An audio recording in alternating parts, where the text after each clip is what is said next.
Irmãos, boa noite. Tô meio avariado aí essa semana. Tô gripado aí com sinusite, mas deu tudo certo. Quase não estive aqui hoje, quase troquei com o pastor, mas o Senhor sustentou e deu graça. Nosso assunto hoje vai ser sobre evangelismo reformado, né? Centrado em Deus e não no homem. Porque é um assunto importante, porque às vezes assim, o pessoal aí, né, que não é reformado, eles jogam essa pecha pra gente, né, de que o reformado não evangeliza, até por conta muito da questão da predestinação, e a gente vai ver que isso é um grande equívoco, né, na verdade, porque a nossa doutrina, na verdade, o evangelismo, ele está todo calcado nisso, porque a gente crê na eleição, é que a gente evangeliza. Porque senão, se dependesse do homem caído, a gente não teria nem motivação, né? Então a gente vai ver isso aos poucos aqui agora. Acho que não está funcionando agora mais não. Não sei se eu dei um tombo nele ali, mas se bem que funcionou no início, né? Congelou aí.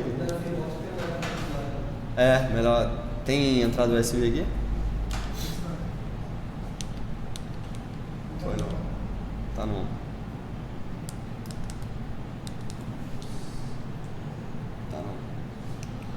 Se bem que tá estranho, porque aqui tá funcionando. Deixa eu tirar aqui, que às vezes pode ser que. Se for o caso, cara, traz pra cá que eu tento. Ou então, se tu quiser ficar aí. Tá. Então pode passar aí, Pode passar.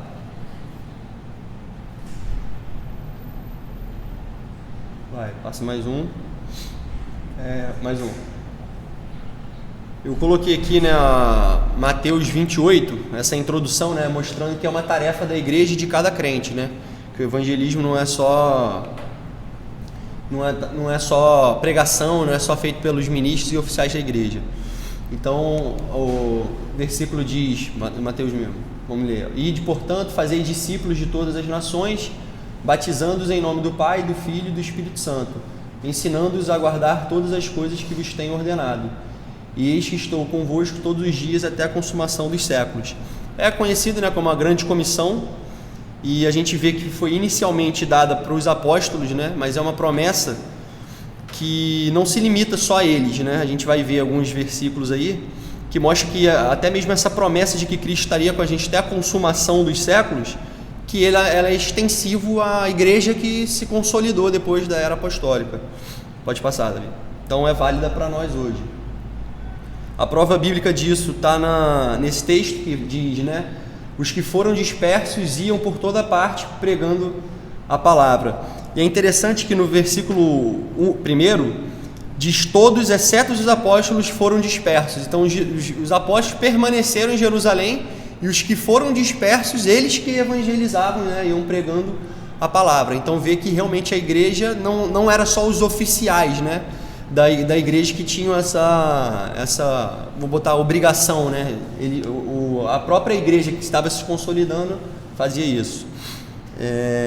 Então é legítimo a gente assumir que este assunto está relacionado a cada crente, até mesmo pelo nome protestante, que, né, o pastor deve saber mais aí do latim, né? Protestar é para testemunho. Então, que foi a promessa que foi dada, né, para os apóstolos, de que eles seriam, está lá em Atos 1:8, né? Sereis minhas testemunhas, tanto em Jerusalém como em toda a Judéia e Samaria, até os confins da terra. Então, todos nós somos testemunhas de Cristo. Todo crente verdadeiro é uma testemunha de Cristo. Então, isso mostra como que isso é extensivo para a gente. Acho que agora está indo, né? Estranho. Aí o texto que eu tinha falado. As dimensões do evangelismo. Tem um aspecto que é a igreja mesmo, a igreja como instituição. Então, por exemplo, eu não gosto muito desse nome, né? Culto evangelístico. Mas tem igreja, né? Eu visitei uma lá em Londres que ele tinha, o Gabriel até foi nessa mesma igreja lá, né? Que é a do Spurgeon. Eles chamam o culto noturno de culto evangelístico. E também missões, né? As igrejas que se engajam mesmo de mandar um missionário transcultural para ir lá. Então, uma certa forma, a igreja acaba incentivando, né, como instituição, a prática do evangelismo. mas não se limita apenas a essas atividades oficiais da denominação. E como a proposta que eu tenho falado, antes, né, de falar a parte individual, nenhuma igreja é obediente se não for evangelística. Então, realmente, até pela a grande comissão, né, a igreja também, como corpo de Cristo, faz parte desse projeto da evangelização. E também é uma dimensão individual, que a gente, como crente, né, a proposta que a gente falou, o que a gente falou até agora mostra que é o dever de cada crente e também da igreja como instituição. O erro comum, esse aqui o reverendo Paulo Anglada falava muito isso, o erro comum reformado é achar que, e às vezes por conta desse erro que é nosso, os que não fazem parte da nossa denominação ou não são, né, reformados, calvinistas, eles parecem ter razão com relação ao evangelismo, que eu falei, né, que ele acha que a gente não evangeliza porque a gente não faz da forma que eles fazem. E qual é esse erro, né, reformado? Achar que evangelismo é pregação, é só pregação. Então, evangelismo é pregação, então, se é pregação, só o ministro ordenado, os presbíteros, oficiais da igreja que devem se engajar nisso.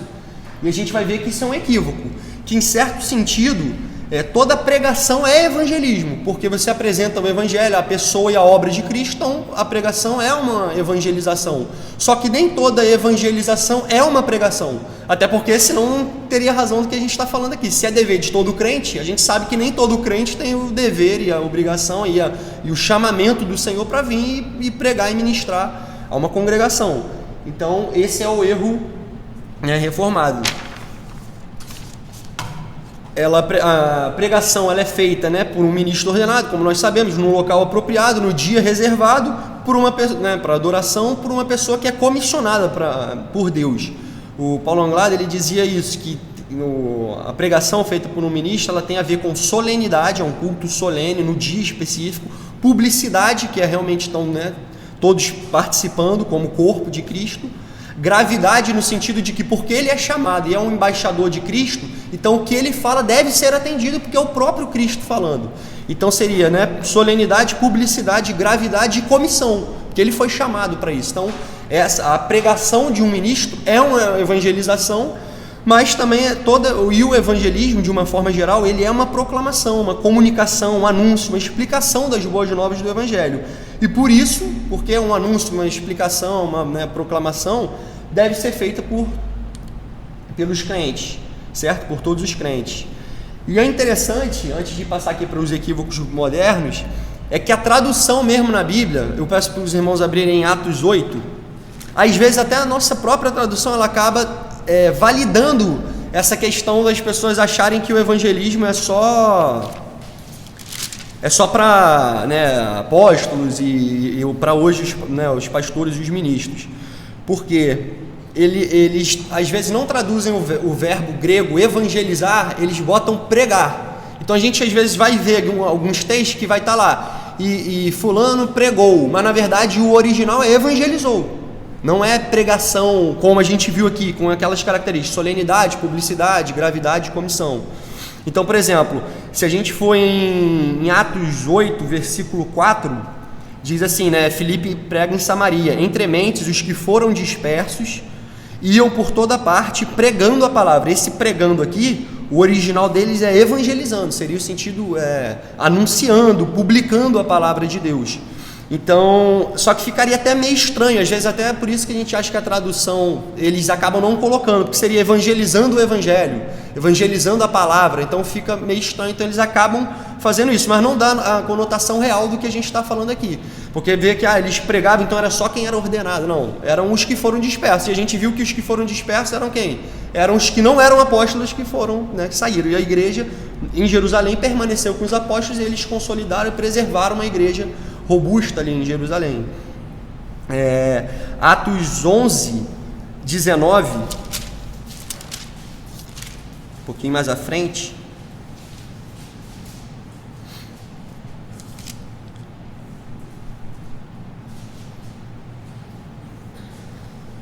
eu acho que eu botei a remissão errada aqui, não é esse texto não. É 19, eu acho que é desse mesmo, né? Qual, o 11? Tá falando?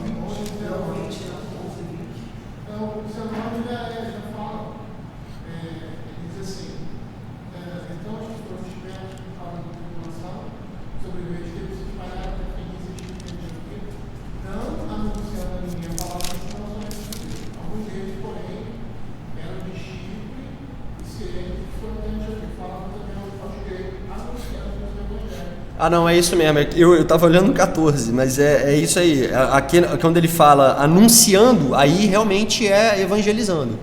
Então é evangelizando mesmo. Aí foi traduzido corretamente, evangelizando. O que é interessante, voltando lá para Atos 8, que a gente viu, né, que eles, quando Filipe está em Samaria, no versículo 4, ali era evangelizando e eles traduziram com pregando, o versículo 4.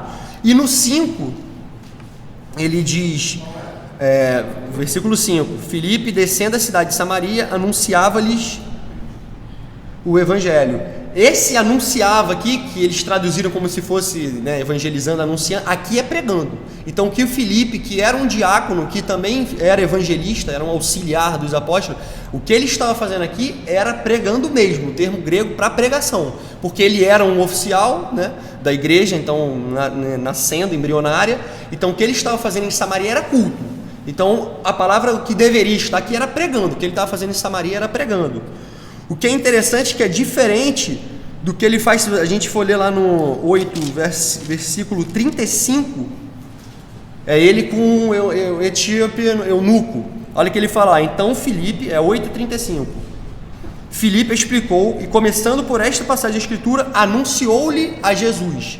É muito interessante a gente perceber isso, que quando Filipe, que era um diácono e um evangelista, estava falando em Samaria para a igreja lá, ele estava pregando, realmente. E aqui, a palavra que está aqui está certa, é evangelizando. Quando ele estava privadamente, mesmo sendo um oficial da igreja, né, um diácono e um evangelista, falando privadamente, ele não estava pregando, tecnicamente, né, pregando, ele estava anunciando, evangelizando aquela pessoa. Então é interessante que a gente vê aqui na tradução, né, que o versículo 4, que era pregando, eles botaram anunciando, e que era anunciando, eles botaram pregando. Isso parece uma coisa assim, um tecnicismo meio sem sentido, mas é o que valida às vezes um argumento desse. Ah não, eu não prego, os reformados não evangelizam porque eles acham que é só o pastor que prega. E não, você vê que a própria tradução às vezes acaba ajudando, né, indiretamente esse equívoco. Então é importante só a gente frisar isso, que tem essa diferença de pregação e evangelismo no sentido de que tem momentos adequados para cada uma delas, certo? Agora, passando para os equívocos modernos, o que são esses equívocos? É que as pessoas pensam, principalmente que não são reformados, que você só está evangelizando se você fizer uma cartilha. Isso. Se você não fizer essas coisas aqui, uma campanha periódica de recrutamento. Então, se você não estabeleceu, né, a liderança da igreja falar, não, todas as quintas-feiras nós vamos aqui no ponto final do ônibus, vamos fazer isso. Então, se não tiver isso, então você não está evangelizando. Se você tiver com um amigo, colega de trabalho, falando de Cristo e tal, para essas pessoas você não está utilizando isso, você não está evangelizando. E a gente vai ver que isso é um equívoco.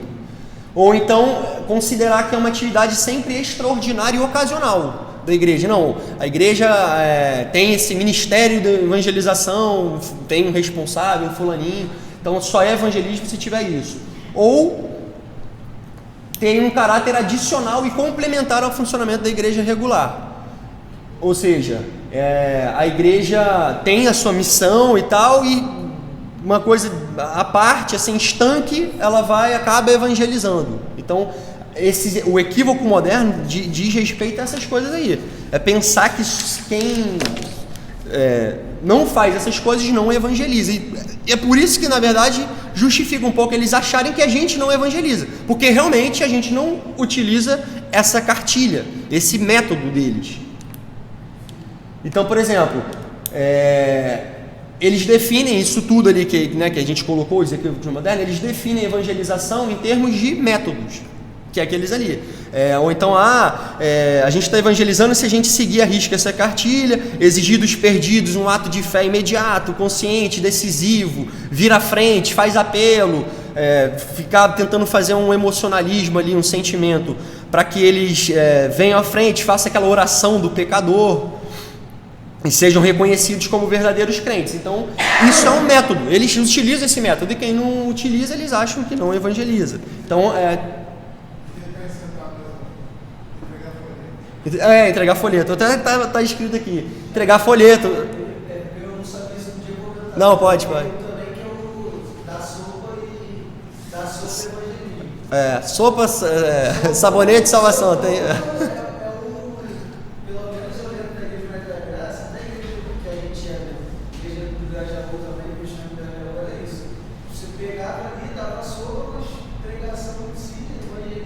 O evangelismo exatamente, achar que é obra social, né? Que a igreja vira uma ONG, né? Se ela só faz essas coisas. Então, esse é um equívoco. Definir evangelismo em termos de metodologia, faz isso, então você está evangelizando.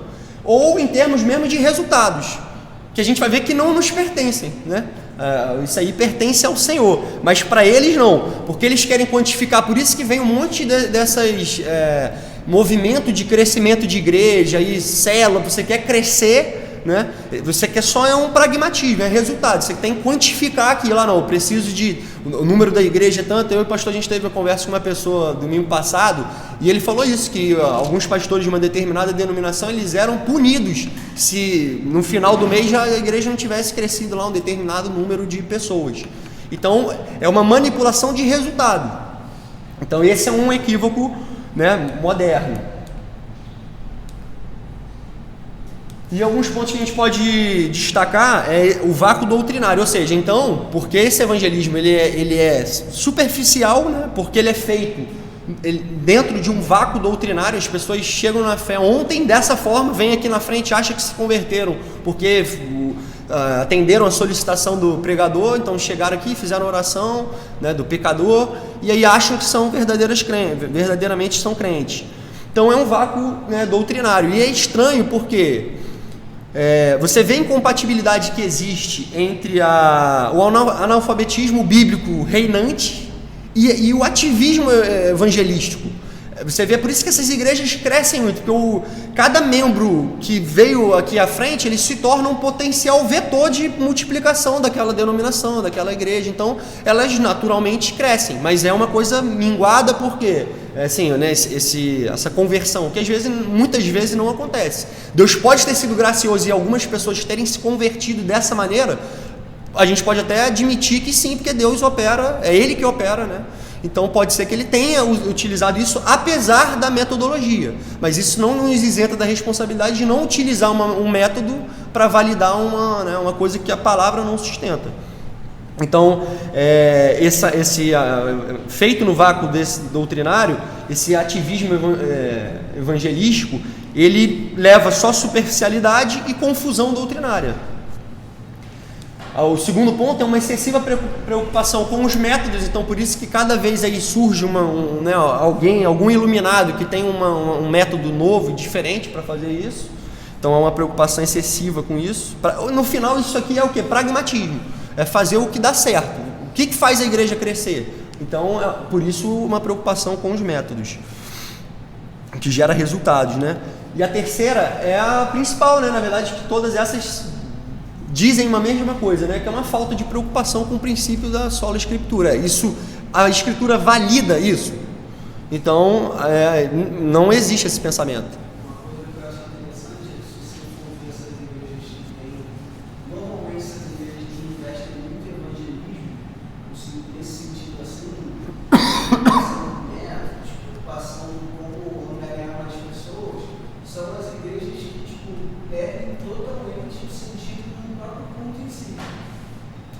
É verdade. Você investe, e quando vem no culto, que seria, entre aspas, o momento ali, não evangelístico em si, o momento de pregação.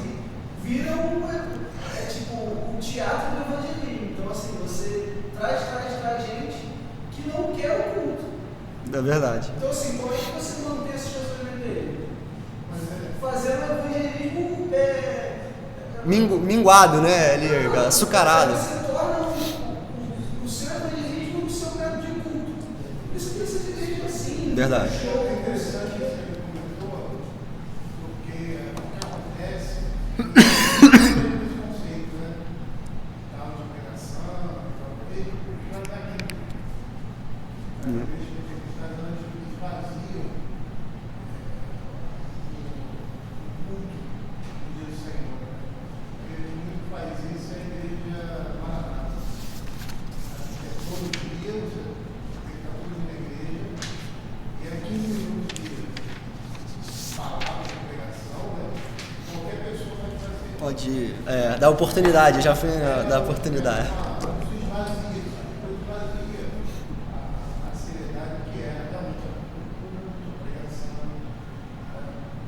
Exatamente.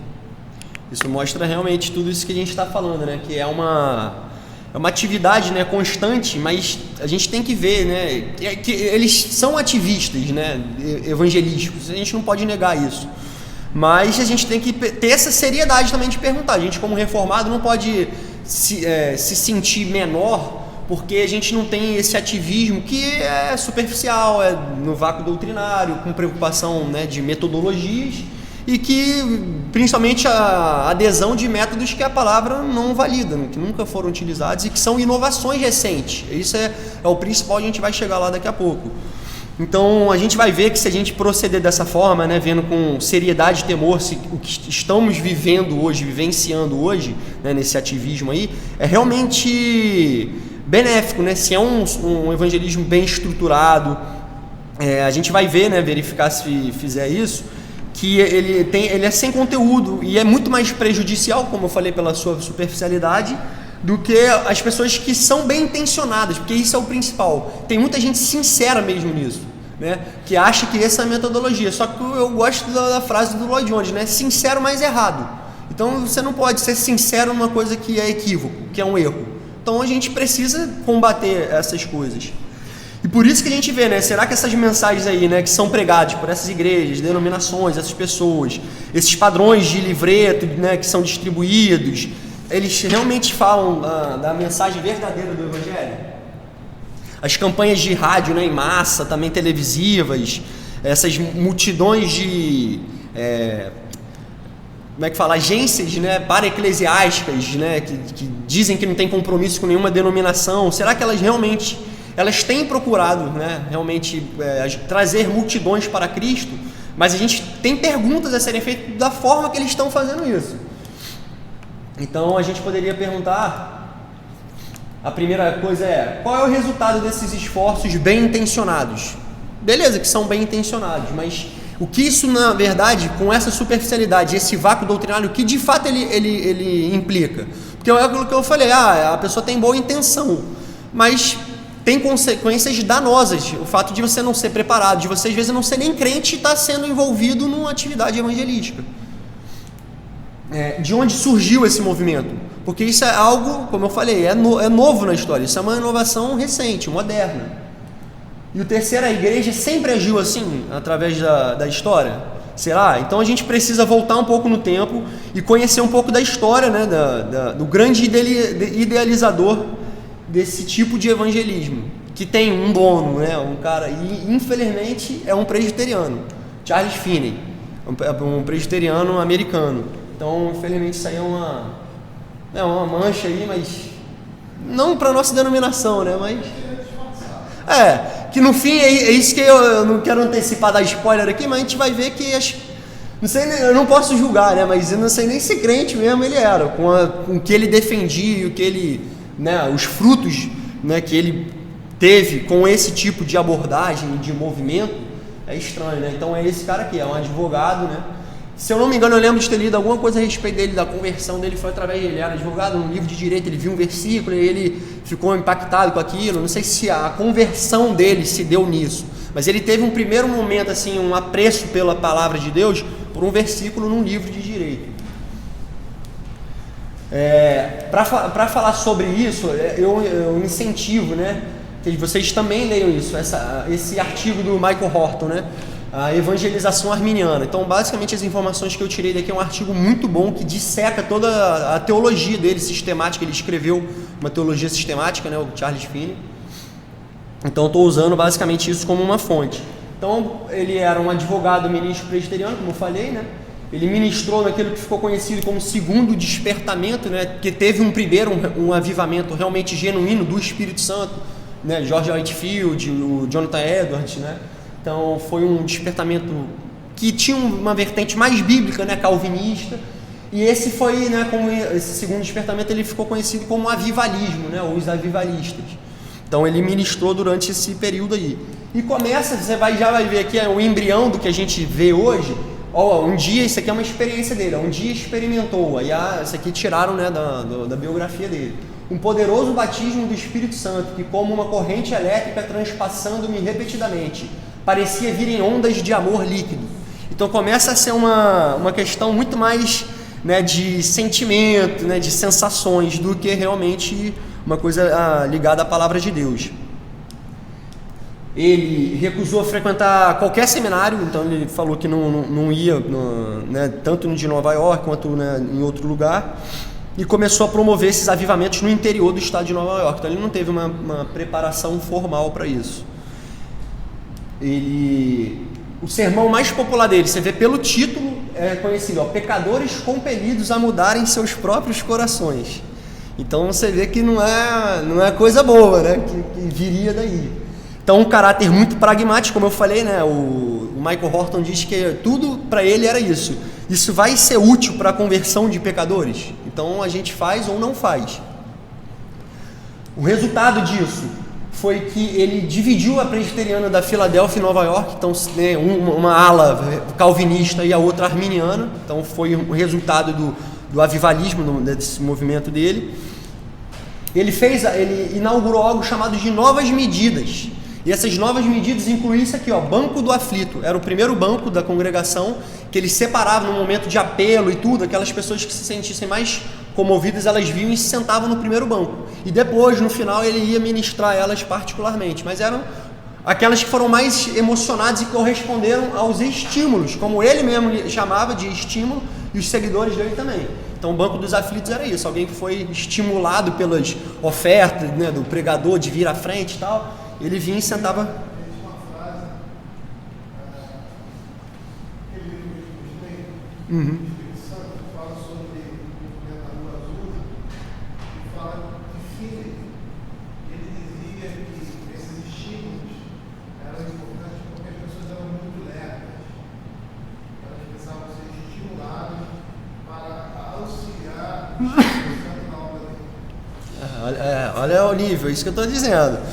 Tem uma frase dele que o reverendo Santana Dória também coloca num livro aqui, numa apostila que eu vou mostrar para vocês no final, que ele fala assim: aqui está o assento dos ansiosos, era o apelo dele, né? Venha à frente e tome a resolução de passar para o Senhor.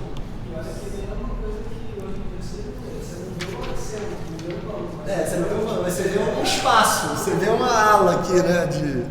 Hoje chama você no corredor, vem no corredor, vem à frente, é tudo isso. Exatamente. E você vê as inovações, né, que a gente vai ver aqui nesse próximo slide. Ele não só recusou fazer um seminário, né, começou a sentir o Espírito Santo ali numa coisa bem experimental, né, e começou a sair por aí, né, divulgando a sua... E ele se tornou, né, cada vez mais, né, gradativamente hostil ao presbiterianismo, e chegou mesmo, né, na sua teologia sistemática lá que eu comentei que ele fez uma sistemática, ele foi muito crítico à confissão de fé, né, de Westminster, e à própria Assembleia e os puritanos que elaboraram, né. Então ele disse que isso aqui, que botaram ela, né, chamaram de papa de papel, que eles tinham feito nessa Assembleia, fez um papa de papel. Que mais? Ele disse isso aqui: elevado a confissão de fé, que, né, os presbiterianos, a Assembleia tinha elevado a confissão de fé e os catecismos deles ao trono papal no lugar do Espírito Santo.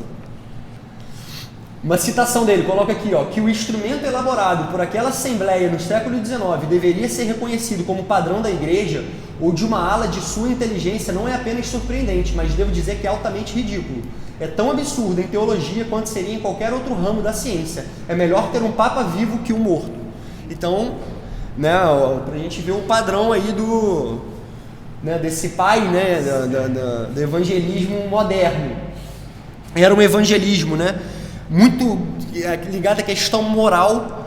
O Michael Horton chega às raias, né, de dizer nesse artigo isso, que na verdade ele não escreveu uma teologia sistemática, mas uma coletânea de ensaios sobre ética. Então era uma questão muito moral. Você vê, a gente comentou isso ontem, né, tive com o Rodrigo, o presbítero Rodrigo, a gente estava conversando sobre isso, né? Como é que esses movimentos, e hoje não é diferente, eles realmente dão uma depurada assim, moral, ética. Até porque, às vezes, é um zelo sem entendimento, né? Você não pode isso, não pode aquilo, não pode aquilo. Então a pessoa se reprime, pelo menos externamente ela não comete aquilo. E no âmbito em que isso ocorre, você vê algum tipo de pureza, né, espiritual, mas na verdade é muito mais um policiamento ostensivo que a congregação acaba colocando em um crente sobre o outro, do que realmente o poder genuíno de transformação e fruto do Espírito mesmo.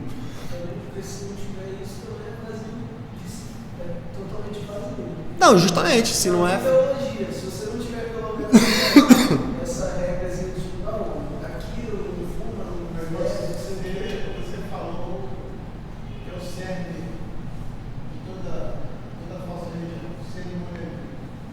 Peguei os liberais, são bastante liberais, na sua vida, a teologia também, vai no culto desses caras. É um formalismo, por isso, Paulo fala isso em Colossenses, né? Não tem valor nenhum contra. Verdade. Verdade.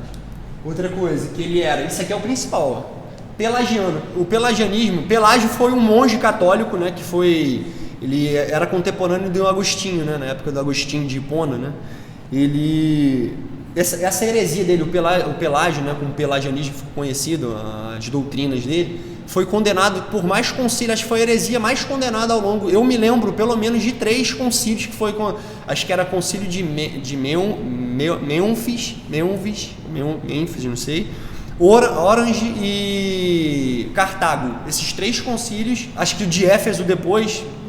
Então, pelo menos 4, na verdade, eu lembrei aqui, foi condenada essa heresia, era uma heresia. E o Charles Finney era pelagiano. E o que significa isso? Agora eu vou dizer em termos qual era a heresia principal, né? Tinha vários pontos com relação à justificação, à expiação, né? Só que o principal era logo a premissa do tipo, nós somos, né, reformados, depravação total. Com relação à queda, ele não acreditava, o Pelágio e por conseguinte o Charles Finney, no pecado original, na culpa e a corrupção de Adão herdada por toda a raça humana. Eles não criam nisso, então eles achavam que o homem naturalmente ele era neutro. Então que a gente pecava por exemplo, pelo mau exemplo de Adão. E a gente vai ver mais na frente, já vou adiantar, e por conta do mau exemplo de Adão, Cristo, quando veio, a gente só é agora motivado pelo exemplo de Cristo. Então, basicamente, a expiação ela é completamente esvaziada, como se agora a gente só tem o exemplo de Cristo a ser seguido. Então, chega... Quem? Isso, o arminianismo é semi-pelagiano, porque ele acredita na corrupção, né, só que ainda na resposta do homem, né, acredita... É um pouco melhor do que esse aqui, né? Porque esse aqui não crê nem que a gente herdou a corrupção e a culpa de Adão, né? Mas o semi-pelagianismo, mas você vê que é uma derivação, isso é importante que o pastor lembrou. Você vê que o arminianismo ele é uma derivação do pelagianismo. Então é uma mudança ali, né?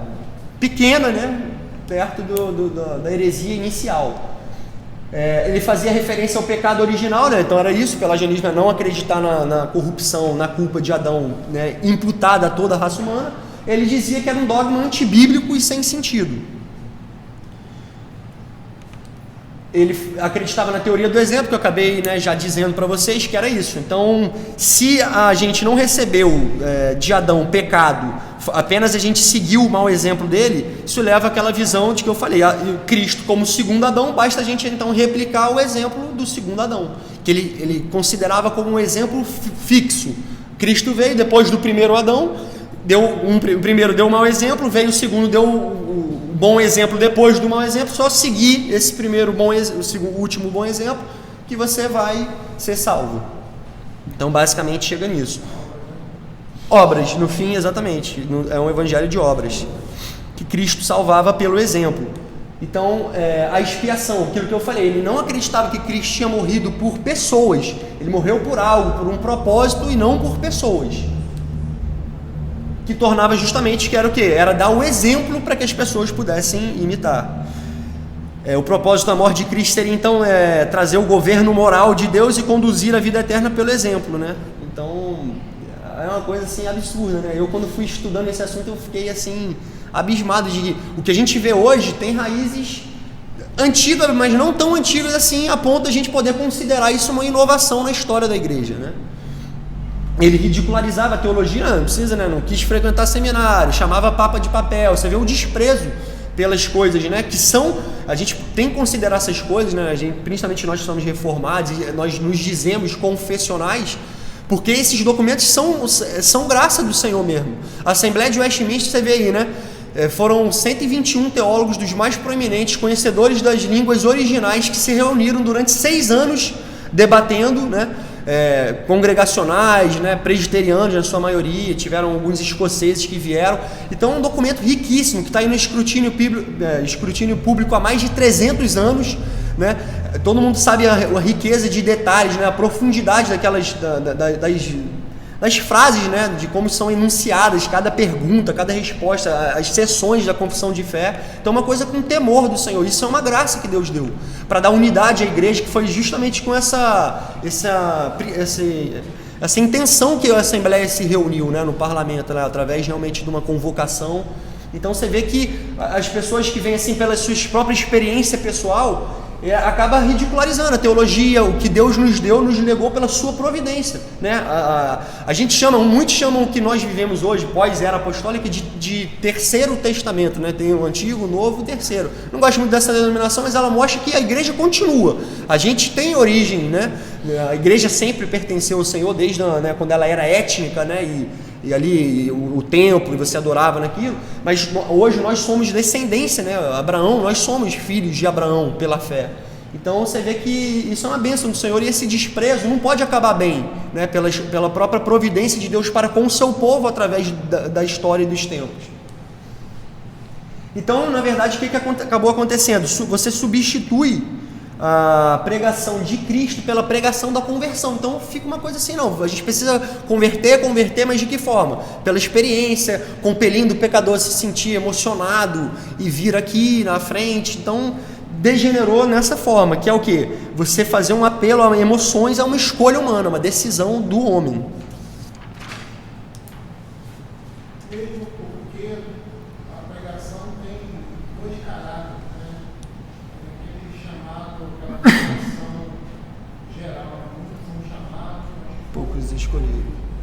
Você tem a proclamação do Evangelho, muitas pessoas se sentem convencidas por essa proclamação, mas não são verdadeiramente transformados. O joio, né? Com certeza. Verdade. Pode resumir a conversão a um convencimento. É o início. É uma decisão. Mas pode não ser o início de uma verdadeira. Uma verdadeira, exatamente. Acho que um ponto também de se destacar é que você comentou que eles falavam mal da teologia, ridicularizava a teologia, que tem aquele conceito de que a igreja está funcionando e não está crescendo. É pragmatismo, por isso que. Eu sei que algumas pessoas da minha família, eles comentavam, tipo, pô, tem a gente da igreja de vocês, quantos membros tem, não sei o que, se não anda e tal, pô, não faz o evangelismo, vocês não vão na rua, lá no bar, né, que a gente era de Bandareira, pô, não pega um sábado, vai distribuir folheto, vai conhecer a genovesa e tal. E, assim, o que a gente sempre conversava é que a gente não está preocupado com os números, a gente está preocupado Com a fidelidade, né? Com a qualidade. E as pessoas têm meio que essa noção, como é que pode ser, empresarial da igreja. Exatamente. Quanto maior o número de gente, o que está tudo certo. E aí, para eles, entre aspas, tem até um subterfúgio para continuar com aquela mentira para as pessoas todas da igreja. Porque assim, pô, a nossa igreja aqui está cheia, a igreja do fulaninho que está ali tem Tá vazia. 10, 15 membros, está vazia. Como se isso fosse prova, né, de fidelidade. O Espírito Santo está aqui, não está ali. Não está ali, é verdade, lamentável. A teologia sistemática dele, ele dizia o seguinte, né, olha, isso aqui, lamentável a frase, vamos ler que ele fala, ó, um reavivamento não é um milagre, nem depende de um milagre, em nenhum sentido. é apenas um resultado puramente filosófico do uso correto dos meios constituídos, tanto quanto qualquer outro efeito produzido pela aplicação de métodos. Então, o que eu falei, né, lá no início de método, você vê que aqui, ó, o cara acreditava que um reavivamento, né, que um despertamento espiritual não era um milagre, era resultado de técnicas que você usava da forma adequada. Como qualquer outro campo, não só na teologia, como ele fala aqui, né, puramente filosófico, do uso correto de meios constituídos, e com aplicações de métodos você vai obter o resultado que você quer. Felipe, agora é interessante, né? Você falou pouco de fim, mas ele já desprestigia e ignora a obra de Deus Pai na eleição, a obra de Cristo na expiação, agora A obra do Espírito Santo, exatamente, é um desprezo pela Trindade, pelo Deus verdadeiro, né? Ele falava que era pernicioso crer que no novo nascimento e reavivamento depende necessariamente de uma ação divina, e falava isso aqui ainda a respeito, né? Hã? Pelo menos é coerente, isso é verdade. Nenhuma doutrina, diz ele, né? Isso aqui é o Michael Hort falando, é mais perigosa do que esta. Aliás, isso aqui é o Michael Hort citando ele, né? É mais perigosa do que esta para o crescimento da igreja, e nada é mais absurdo. Ou seja, você vê aqui lá, aplicação de métodos para quê? Crescimento da igreja. Esse pensamento não é moderno agora, né? Eu digo, da nossa geração. Isso aí vem dele lá, que é do século XIX. Essa conclusão eu gostei muito do Michael Hort, que ele fala: portanto, na teologia de Finney, Deus não é soberano, o homem não é pecador por natureza, porque, né, não tem a corrupção e não herdou a culpa por imputação de Adão. A expiação não é o verdadeiro pagamento pelo pecado, é só um exemplo de Cristo que ficou para nós. Justificação imputada é um insulto à razão e à moralidade, e o novo nascimento é simplesmente o efeito de técnicas bem-sucedidas, e o reavivamento é o resultado natural de campanhas inteligentes. Não tem como você esperar algo, né, genuíno de alguém que despreza. Davi falou, começou bem, né? Aliás, começou mal porque ele desprezou logo toda a Trindade. Então a obra, consequentemente, ia ser toda deturpada, né? Ele cita isso aqui interessante, né, que não é com prazer que ele apontava estas coisas, né, mas era só para denunciar, né, como denunciar alegremente os heróis dos evangélicos americanos, porque esses caras são modelos, né? Vários pentecostais têm no Charles Finney, ele cita, né, nesse artigo, em algum lugar nos Estados Unidos tem na entrada de não sei se é um seminário, diz assim, Charles Finney ainda vive, ele ainda está entre nós, é algo nesse sentido assim, reavivando a sua teologia, né, as suas crenças e o que ele acreditava, né? E eu realmente também falo isso, não é com uma satisfação que eu trago essas coisas, né, ou com algum tipo de deleite, né, para menosprezar ou falar mal de alguém, mas é só um lamento, né, voltar à origem de onde a igreja se desviou da forma bíblica de evangelismo, e um lamento mesmo, né, pelo legado que ele deixou para as futuras gerações, né, porque ele já partiu, mas o que a gente vê hoje é realmente o que ele, né, acreditava. Então ele dizia que o objetivo do Michael Horton, que é o meu aqui também hoje, é encarar honestamente o sério distanciamento do cristianismo bíblico que ocorreu através desse reavivalismo americano. Então, como a gente fala, né, avivamento, então tem que tomar muito cuidado com essa questão de avivamento. É óbvio que a gente deve orar por isso, deve buscar e deve ser mesmo, né, em oração, em preparo mesmo, mas temos muito pé atrás com esse tipo de, principalmente de reavivamento, que assim, é só moralidade humana, né? É um desprezo pelo próprio Deus, pelas suas leis. Então a gente tem que, né, ter atenção a essas coisas e saber que aconteceu, né, esse desvio, né, já doutrinário. As implicações que a gente viu até aqui, né, foram as 4 áreas, assim, resumindo, né, o que a gente viu. Foram um afastamento desses quatro princípios bíblicos. Como? Pela aceitação do pelagianismo, que a gente já falou o que é, né? Então, ou seja, não é um meio ortodoxo, né, e bíblico de entender a queda de Adão e a sua consequência para a humanidade. Coloca uma pressão, né, indevida sobre a vontade humana, então aceitar a Cristo, vir à frente, decidir-se, passar para o Senhor, como a gente viu que era a frase que ele usava. Você coloca uma pressão muito grande no ser humano. E na verdade isso constrange, porque eu já visitei, né, não fui membro de igrejas assim, mas já visitei igrejas que quando o cara chamava na frente, as pessoas iam, depois eu conversei com alguém e falei, eu vou porque senão o pessoal pensa que eu não sou crente. Porque você é constrangido a vir à frente. Se você ficou aí, você está gelado, você não está correspondendo ao chamado do Senhor. Então essas coisas constrangem. Então por isso, a gente vai ver aqui, é o último ponto, né? Grande parte do resultado da evangelização moderna é questionável por isso. Porque é muito mais constrangimento público do que obra genuína do Espírito Santo. E o terceiro que eu pulei, né, só porque esses dois acho que eles estavam mais elencados, é que você reduz o processo da conversão em um curto espaço de tempo. Sendo a conversão, é óbvio que a justificação, a santificação ela é algo instantâneo, mas né, assim, acontece simultâneo, mas é um processo. Por isso que você chega, né, à estatura completa da maturidade de Cristo, a santificação você vai crescendo, você vai abandonando, como o Rodrigo falou aqui no estudo que a gente deu, né, de arrependimento, cada vez menos você vai tendo pecados ocultos. Por quê? Porque você vai tendo maturidade no Senhor, o Senhor vai abrindo seus olhos, você vai crescendo na palavra, no conhecimento de Deus. Então eu vou concluir essa parte dessa retrospectiva histórica com a frase do reverendo Santana Dória, que eu achei fantástica, que é assim, a evangelização dos nossos dias é o prolongamento das medidas criadas por Finney. Sequer percebemos que este tipo de evangelização é uma inovação, por isso que eu botei em caixa alta aqui, é uma inovação na história da igreja cristã, porque foi feita onde? Século XIX, sendo que a igreja tem né, quase 3.000 anos, aí, mais de 2.000 anos de existência. E como ela está distante, né, como essa inovação está distante da realidade bíblica. Então é lamentável. Aqui, esse primeiro ponto até é um pouco desanimador, mas eu quis trazer para a gente saber de onde veio isso, para a gente entender os nossos tempos. E até dar uma bagagem assim, né, mínima necessária, óbvio que isso aqui foi uma pincelada geral, mas para a gente ver e muito mais para a gente desconfiar desse tipo de movimento e poder auxiliar aqueles que são engajados com essas coisas e não sabem de onde vem, né? Aí, uma vez eu fiz um curso de história da igreja e o pastor que estava dando o curso, ele falou isso, o problema é que as pessoas acham que a igreja começou com a sua igreja local, quando o pastor fundou o seu templo, aí começou a história da sua igreja. A história da igreja está aí, 2.000 anos. Pelagianismo foi condenado no século IV, V, se eu não me engano, quinto século. Ou seja, é muito lá atrás que esse erro já foi detectado, mas ele voltou com uma roupagem nova que aparentemente deu certo e as pessoas compraram. Pelagianismo cultural, Aí, eu já podia fazer alguma coisa nesse sentido, né?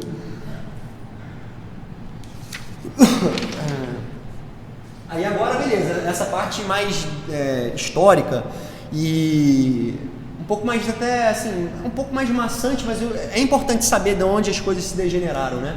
E eu queria agora voltar, né? Que é o que a proposta também não era só apresentar de onde veio e o que é feito de errado. A proposta é voltar para as antigas veredas, né? Porque não é de hoje que também o povo do Senhor se desvia. Você vê lá Jeremias e Isaías, então, esses profetas, mais do que qualquer outros, você vê como que a situação imoral do povo, né, completamente alheio à vontade do Senhor, né, não guardando o sábado, se prostituindo, né, com outros deuses e tal, envolvidos com imoralidade sexual de culto pagão, né, de prostitutas cultuais. E eles confiavam. Tem um versículo em Jeremias, eu não lembro onde é, que eles falavam assim, quando o profeta falava, ele não, mas o templo do Senhor é esse. A gente tem o templo aqui, ele está erigido, a gente continua com os nossos sacrifícios, mas a gente confia nessas coisas. E aí o apelo de Jeremias é nesse sentido. Então ele fala, assim diz o Senhor, ponde-vos à margem no caminho, e vede, perguntai pelas veredas antigas, qual é o bom caminho? Andai por ele e achareis descanso para a vossa alma. Existe um bom caminho, né? Existe um caminho que foi erigido pelo Senhor e que o homem não degenerou, que a gente se encontra na palavra de Deus. Então agora a gente começa a se aproximar mais, né? Saiu dos erros, de onde eles começaram e por que a gente vive, né, essas coisas hoje, e a gente vai voltar agora para as veredas antigas, né? Vamos voltar para o evangelismo bíblico, qual é a definição, né? Estou começando do início. O que é evangelismo? A gente podia começar, essa é a pergunta inicial, né? Então a resposta mais simples seria pregar o evangelho com a intenção de conquistar verdadeiros seguidores de Cristo para a glória de Deus. Eu fiz questão de adicionar isso aqui, né? Isso não estava na descrição lá da apostila, mas porque você pode ter intenção de conquistar verdadeiros seguidores de Cristo só para a sua igreja crescer. Então você não faz isso para a glória de Deus, você pode muitas vezes, que é muito pior, utilizar um método que não é bíblico e com um motivo que não é honesto e não é justo diante do Senhor. Então a resposta mais adequada e mais simples que eu entendo também de evangelismo é essa. pregar o evangelho no sentido também de anunciar, né, não só o técnico lá de pastores e oficiais da igreja, com a intenção de conquistar verdadeiros seguidores de Cristo, para a glória de Deus. Então, aí é o que lá? Então é pregar o evangelho, né? O evangelismo é apresentar o evangelho, mas então o que é o evangelho, né? O evangelho são as boas novas, boas notícias, né? Então, e por que boas notícias? Você vê, é igual criança, né? Você vai, por quê? Aí você responde, mas por quê? Por quê? Exatamente isso. O que é evangelismo? É isso. Por quê? Então a resposta é, e o que é o evangelho? É as boas novas. E o que é as boas novas? Por que boas novas? A gente também tem que saber explicar isso, que às vezes, eu lembro uma vez, né? Eu já tinha algum tempo na igreja, e uma pessoa me perguntou isso, eu fiquei, né? Era adolescente, assim, eu não soube explicar de pronto. Por que boa notícia?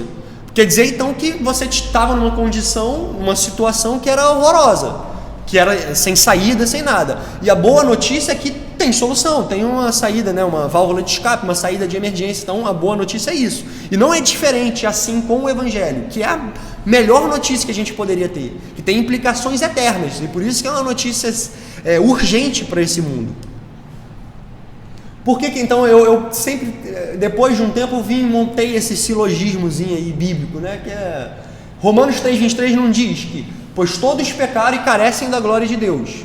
Então essa é a verdade bíblica, todos pecaram, né? E quando ele está falando aí no capítulo 3 de Romanos, Paulo já condenou os gentios no capítulo 1, os judeus no capítulo 2, e aqui ele encerra todo mundo. Então judeu e gentio é toda a humanidade, pois todos pecaram e carecem da glória de Deus.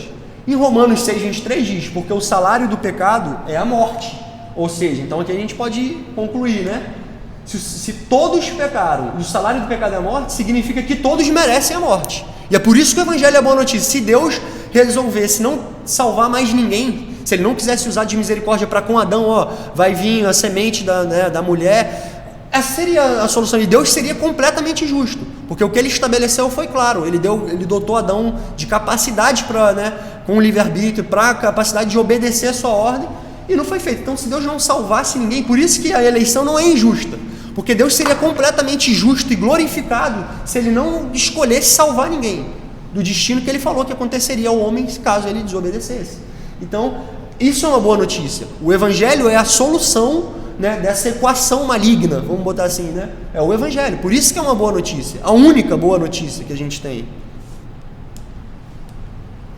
E a definição completa que o Packer dá, né, eu gosto também que ele fala, né, que é apresentar Jesus Cristo aos pecadores de modo que eles possam vir a colocar a sua confiança em Deus, através dele recebê-lo como seu Salvador e servi-lo como seu rei na comunhão de sua igreja, do seu povo. E essa definição ela relembra um pouco o que a gente viu, né? Que ele diz que evangelismo não equivale a apelar por decisões, né, a fim de obter uma resposta aos nossos apelos.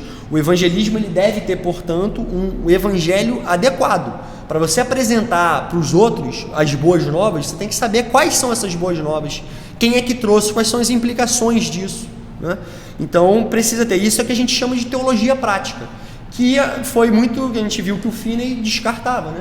A teologia, porque essa é um entendimento, né, muito equivocado dessas igrejas, né, neopentecostais e algumas, né, pentecostais, é achar que a letra mata. Eles citam esse versículo. Eu fui em várias igrejas que eles citam esse versículo. A letra mata, o Espírito é que vivifica, onde o Espírito do Senhor está aí a liberdade. Então, rodopio, aquilo tudo que eles justificam é com textos bíblicos, o que é muito lamentável.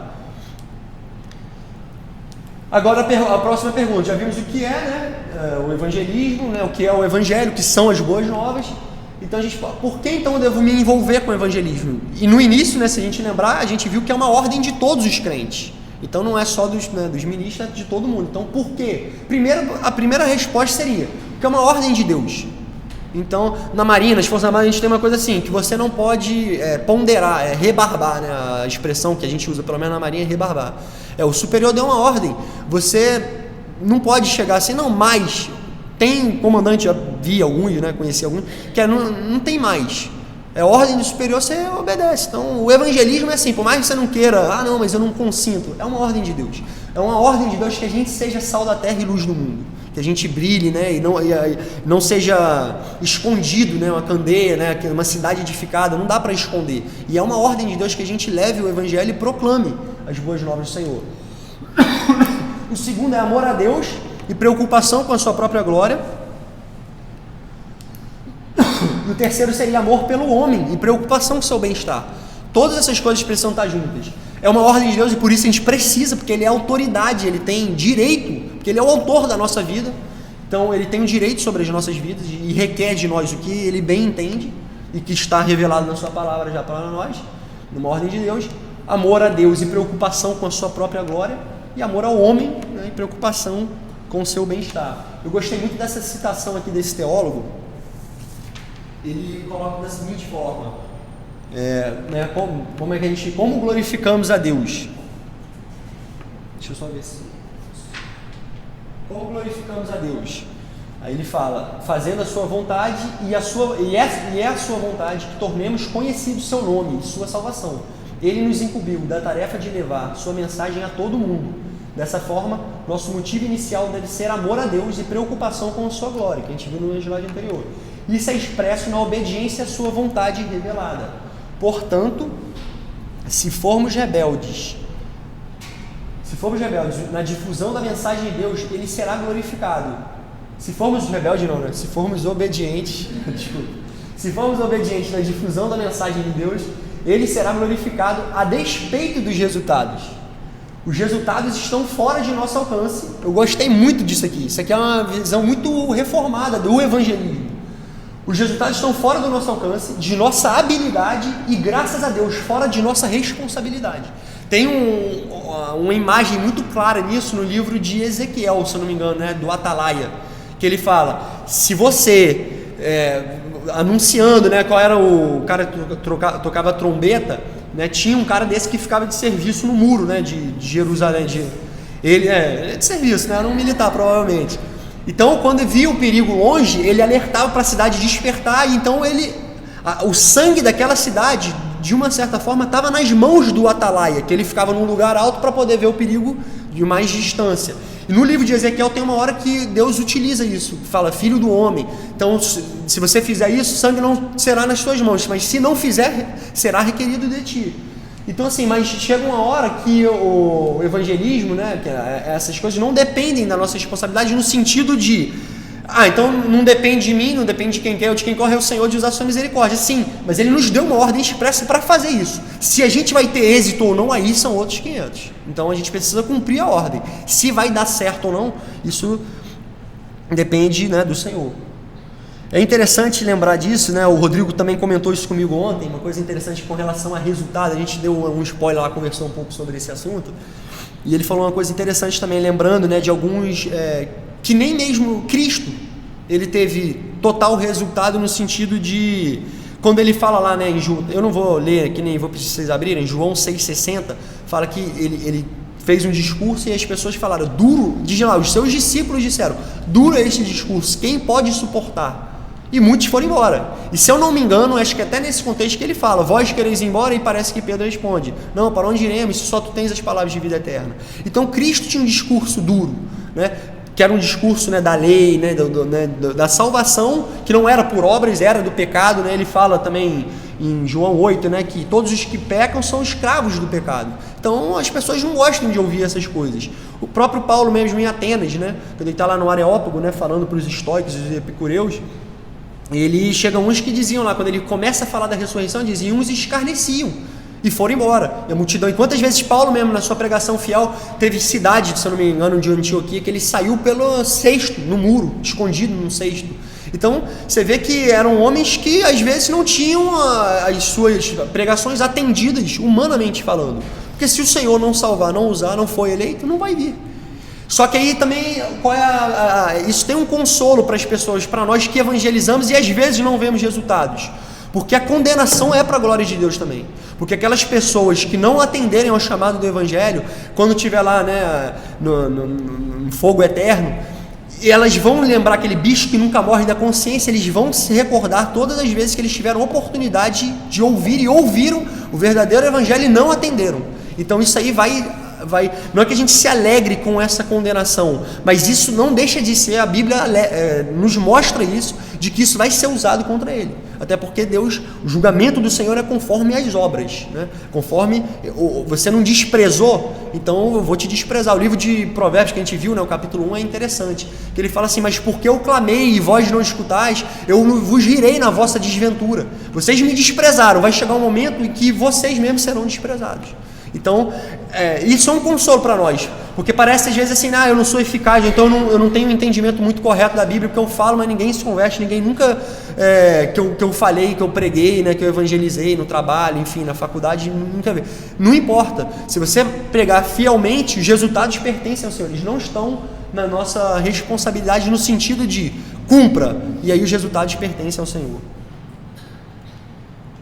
E o interessante também é que na apostila ele falava que o evangelismo ele é moralmente correto, é o pagamento de um débito. Em que sentido? Né? Um débito de amor que nós devemos a Deus, né, em gratidão a Ele pelo que Ele fez a nós e aos homens. Por quê? Porque a gente experimentou, né, essa transformação, essa saída miraculosa das trevas para, né, o reino do Filho do seu amor para a luz. A gente quer que as pessoas conheçam, né? Você vê que quando a gente se converte, né, aqui chamado de primeiro amor, a gente fica assim, você quer falar para todo mundo, você não consegue se conter, você quer falar no trabalho, né, em todos os lugares. Isso deveria ser assim, a gente deveria, por quê? Porque a gente tem tão grande salvação. O autor de Hebreus não fala, como viveremos se negligenciarmos tão grande salvação? Porque Filho de Deus teve que se encarnar, sangue divino na cruz, como eu sempre falo aqui, teve que ser derramado para que o problema do pecado fosse solucionado e para que a gente tivesse boas notícias de justificação, de paz com Deus. São coisas que não são pequenas. E é interessante, pagamento de um débito. Eu ia pedir para vocês abrirem rapidinho em João 4.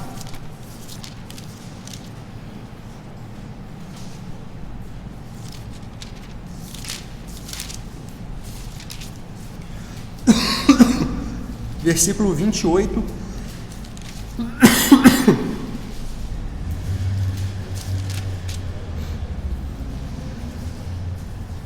Versículo 28 a 30. É aquele texto, né, que fala da mulher de Samaria, né, do poço. E aí, a partir do verso 28, diz assim: quanto a mulher deixou o seu cântaro, foi à cidade e disse àqueles homens: vinde comigo e vede um homem que me disse tudo quanto tenho feito. Será este porventura o Cristo? Saíram, pois, da cidade e vieram ter com ele. E o interessante é que essa mulher, exatamente, teve um encontro com Cristo, né? Vejo que és profeta, ela fala aquilo. Ela, né, viu que ele realmente, né, anunciou que ele era o Filho de Deus. Tem todo um diálogo, né? O capítulo é um capítulo belíssimo, né? Descrição, Cristo falando com uma mulher, se dignando, porque naquela época nem podia se direcionar, tanto é que os discípulos, quando vêm, ficam assim atônitos, né? E ele fala, e qual é a atitude dessa mulher? Ela larga aquilo e vai para a cidade. E é interessante que você vê, o evangelismo aí, quando ela volta, depois diz ali no versículo 39, que muitos creram por conta disso. Muitos samaritanos daquela cidade creram nele, em virtude do testemunho da mulher, que anunciara: ele me disse tudo quanto tenho feito.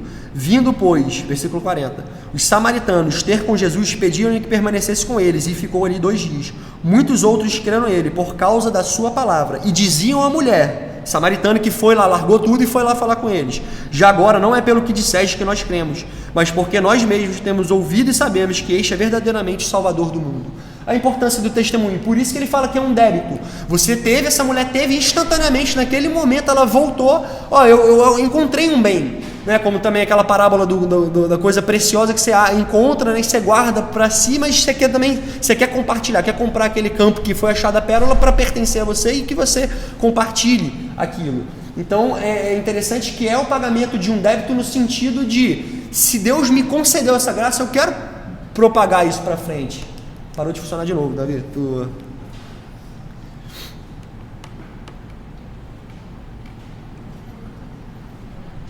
Aí agora acho que foi. Esse outro texto aqui, opa, agora voltou. Todo cristão é um agente postal de Deus. Sua obrigação é transmitir as boas novas dos céus. Então, todo cristão. E eu gosto muito dessa frase aqui do Spurgeon, que ele fala, né, que todo cristão ou é um missionário ou é um impostor. Então, né, a gente às vezes acha que missionário é só aquele que vai numa viagem, né, transcultural, se muda, você vai para a África comer miojo. Não é isso. Se você realmente é um cristão genuíno, você precisa ser um missionário, porque você precisa cumprir o ID, pregar o evangelho a toda criatura. Então essa frase eu gosto, né? O Spurgeon sendo o Spurgeon, né? Muito claro, né? Eu gosto bastante das citações dele. Eu com certeza não vou conseguir terminar hoje. Eu acho até melhor eu parar aqui no próximo slide, né? Porque isso aqui, na verdade, pode parecer até uma coisa absurda, mas era tipo uma introdução. Eu ia entrar agora realmente no evangelho, nas questões, né? Eu não entendo, né? Porque as pessoas me chamam de prolixo, mas... Não, mas é o que é interessante, ó, é que a evangelização, como a gente falou, lembra? Como é que eles definem o evangelismo? Como é que... Na verdade não era introdução, ela já tinha um corpo em si, mas eu queria colocar algumas coisas a mais. Não, mas eu fiz para ser duas mesmo, eu sabia que não ia dar tempo. A gente falou que eles definiam em termos de metodologia e resultado, né? Desde lá de trás. Como que ela deve ser, de fato, a evangelização deve ser definida? Aí sim, ó, do seu conteúdo e propósito. O que eles fazem lá é errado. É metodologia, vamos aplicar isso aqui que dá certo, é pragmático. Dá certo, aumenta a igreja, bora fazer. Não importa se a palavra de Deus valida ou não. Agora não, aqui tem um conteúdo, como eu falei, tem uma teologia prática que embasa o seu id e pregar o evangelho. É interessante que nesse texto, acabei não mencionando lá atrás, mas ele fala, não sei se é ensinando-os ou educando-os nas coisas que eu ensinei, que Cristo fala lá, né, quando tem o id. Então você vê que tem uma coisa assim, livro, acho que é Tito ou Timóteo, agora eu não lembro, que fala, e a graça de Deus se manifestou Salvador a todos nós, educando-nos.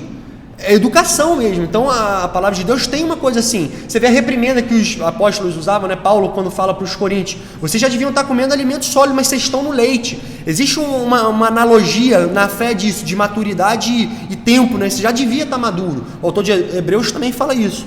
Vocês estão precisando que eu volte aos rudimentos da fé em Cristo. Então tem uma analogia assim, existe um conteúdo que precisa ser propagado em termos do seu propósito, como a gente viu, né? Já, a glória de Deus. O conteúdo seria boas novas de salvação, né? Já vimos as boas novas, as boas notícias através da salvação de Cristo Jesus, que o Deus homem veio para nos salvar, levando os nossos pecados sobre si no madeiro, né? O conteúdo é basicamente esse. É tão interessante o conteúdo que Paulo fala para os coríntios: eu nada me propus saber entre vós senão Cristo e esse crucificado. A obra da salvação, da expiação e a justificação, santificação só tem validade porque Cristo veio e padeceu, né, no madeiro por nós. E o propósito, que é a conversão dos pecadores para tirá-los das trevas para a luz e para a glória de Deus. E aqui que eu falei que eu vou encerrar. Quais são os 3 elementos principais, então, né, da revelação bíblica que não podem estar de fora do nosso evangelismo? O assunto, né, a revelação bíblica acerca de Deus, da Trindade, né? Então, Deus Pai, Deus Filho, Deus Espírito Santo, a obra de cada um e como eles, né, fizeram um conselho, né, e resolveram determinar todas as coisas, cada um ganhou uma função, mas todas elas são coordenadas juntas, de forma que tudo aquilo é complementar, né, o que um faz. Os atributos de Deus, né, que são compartilhados por toda a Trindade: santidade, onipresença, onisciência, enfim, os atributos de Deus que a gente conhece. E as obras de Deus, né? As obras de Deus Pai, da criação, da providência, a obra do Espírito Santo, convertendo pecadores, santificando, a de Cristo, né, na cruz. Então você vê que levando o pecado, né? Então você vê isso, a mensagem precisa estar, não pode estar de fora, acerca de Deus, né, em toda a Trindade. O homem, a natureza, o estado do homem, a inabilidade e a sua própria responsabilidade. E Cristo, a sua pessoa e obra, os ofícios, os estados, as duas naturezas, a morte, a ressurreição, a ascensão, glorificação e vinda, né, segunda vinda, juízo final. Todas essas coisas precisam, não podem estar de fora. E aí depois eu ia elencando cada uma delas, né, mas acho que por hoje fica suficiente aí a gente ter tido um apanhado geral, né. Eu até tinha pensado em tirar aquela parte histórica, mas eu achei interessante para a gente ver, né, como contrastar, como surgiu, como é feito até hoje e como foi abandonado, né, as antigas veredas, né. Então a gente ia passar agora, ver realmente a questão mais do uso reformado do evangelismo. Aqui seria realmente mais o grosso, mas é importante aquele apanhado geral, certo? Então, irmãos, eu vou encerrar por aqui, vou fazer uma oração para a gente depois cantar o Salmo, né, 119, vamos ver se a gente consegue só fazer um treino para amanhã. Senhor Deus, nosso Pai, te damos graças.